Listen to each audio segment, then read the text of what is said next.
எல்லோருக்கும் வணக்கம். இப்போ நீங்கள் பார்த்து கொண்டிருக்கிறது ரண பீன்ஸ். பாருங்க, ஏஞ்சலும் வந்துருக்குறா. ஏஞ்சல்,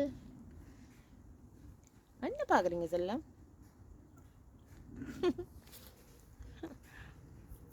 கதை சொல்கிறேன் எனக்கு. ஓகே, இப்போ ரண பீன்ஸ் இது நான் விதை போட்டு வர இல்லை. ரண பீன்ஸ் உங்களுக்கு எத்தனை பேருக்கு தெரியுமா தெரியல. இதில் கிழங்கு வரும். ரண பீன்ஸில் நீங்கள் இப்போ வந்துட்டு இந்த வருஷம் வச்சுட்டு அடுத்த வருஷம் நீங்கள் அந்த இடத்துல கிண்டி பாருங்க, கிழங்கு இருக்குது. இது தானாக ஒவ்வொரு வருஷம் நான் இதில் வைக்கிறது. ஆனால் இந்த வருஷம் இதில் நடையில் பழைய போன வருஷம் வச்ச கிழங்கு தானாக முளைச்சி பாருங்க. நான் சப்போர்ட் கொடுத்துருக்குறேன் அதுக்கு.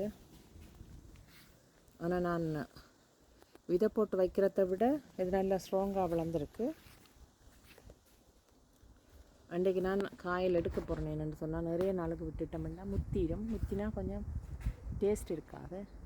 இந்த பருவத்தில் ரண பீன்ஸ் எடுத்து பாருங்க, நல்ல டேஸ்ட்டாக இருக்குது.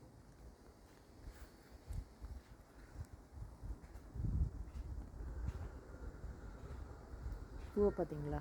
பூவே ஒரு வடிவாக இருக்குது. அந்த பாருங்கள், நிறைய வருது. நாங்கள் ஆய தொடங்கிட்டோம்னு சொன்னால் அது காய்ச்சி கொண்டே இருக்கும். ரண பீன்ஸ் நிறைய வந்திருக்கு.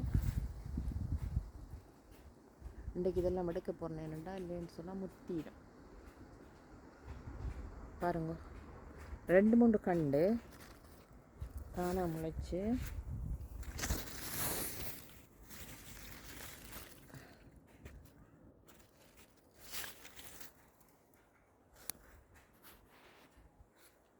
அதே மாதிரி இதே சைட்டில் இந்த சைட்லேயும் தானாக வருது. அதுக்கு நிறைய பூக்கண்டல் வச்சுருக்கிறதால அது கொஞ்சம் லேட்டாக போயிட்டுது. ஆனால் இருந்தாலும் பூ வந்துட்டுது, காய்க்கும்.